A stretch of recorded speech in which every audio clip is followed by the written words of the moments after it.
Hello, আসসালামু আলাইকুম। সবাই কেমন আছেন? আশা করছি সবাই খুব ভালো আছেন।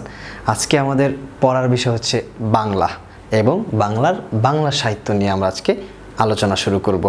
তার আগে বলতে চাই, ইংরেজি, গণিত, তারপর হচ্ছে সাধারণ জ্ঞান ও বিজ্ঞান পড়তে যতটা সোজা লাগে, বাংলা পড়তে কিন্তু তার থেকে অনেক বেশি কঠিন লাগে। আমি প্রথম ব্যাকরণ দিয়ে স্টার্ট করতে চাচ্ছিলাম, কিন্তু ব্যাকরণটা তুলনামূলকভাবে কঠিন লাগছে, তাই বাংলা সাহিত্য থেকে আমি শুরু করতে যাচ্ছি।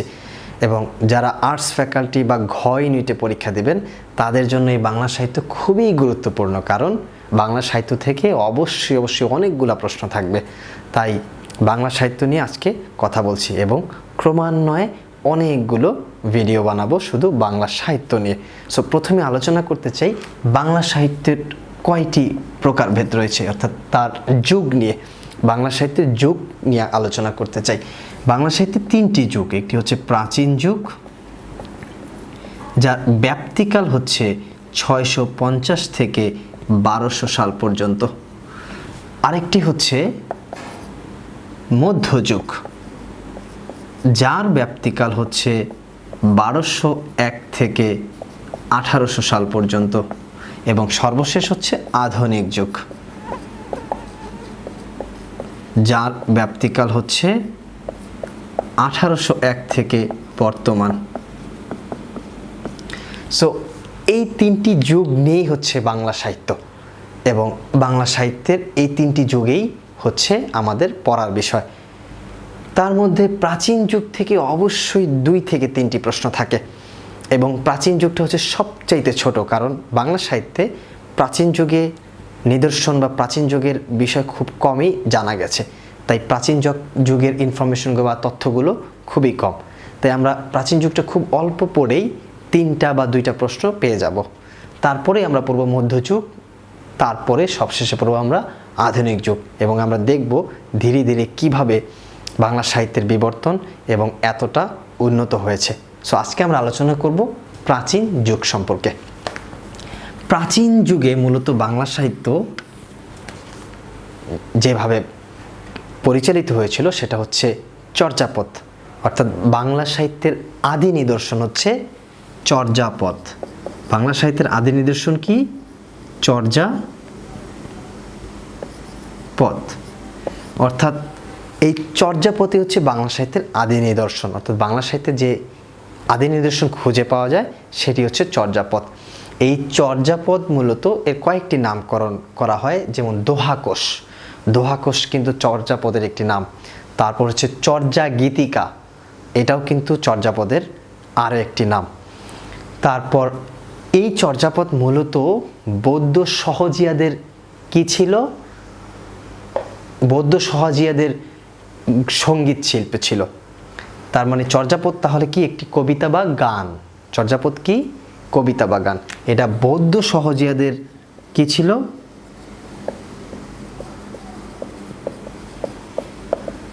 বৌদ্ধ সহজিয়াদের গীত সঙ্গীত ছিল।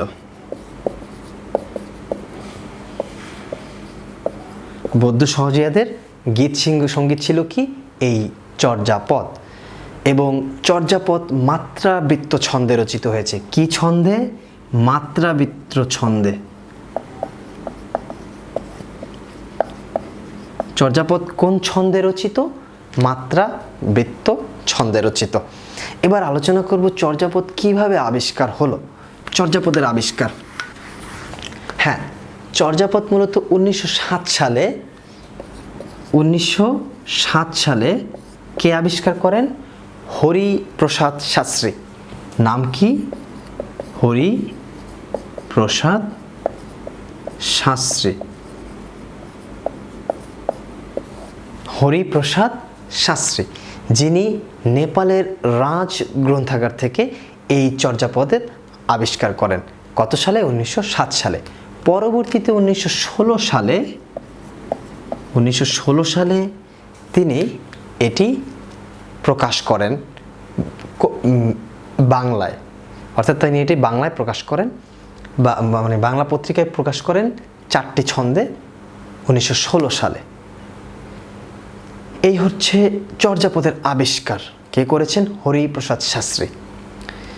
কোথায় থেকে? নেপালের রাজ গ্রন্থাগার থেকে। এবার আলোচনা করব চর্যাপদ রচয়িতা। কারা এই চর্যাপদ রচনা করলো? তারা হচ্ছেন কে? চর্যাপদ মূলত 24 জন কবি দ্বারা চর্যাপদ রচিত হয়েছে বলে মনে করেন। তবে এদের মধ্যে একজনের কোনো কবিতা খুঁজে পাওয়া যায়নি বলে অনেকেই মনে করেন চর্যাপদ 23 জন কবি দ্বারা রচিত। কয়জন? 23 জন কবি দ্বারা রচিত। চর্যাপদের প্রথম রচনাটি কার?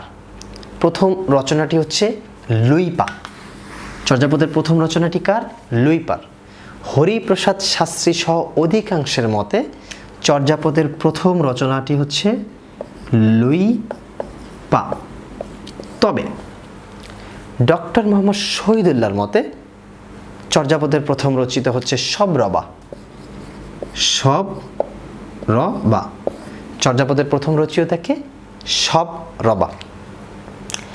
সবরবা ছিলেন লুইপার গুরু। কি ছিলেন? লুইপার গুরু। কে ছিলেন? সবরবা ছিলেন।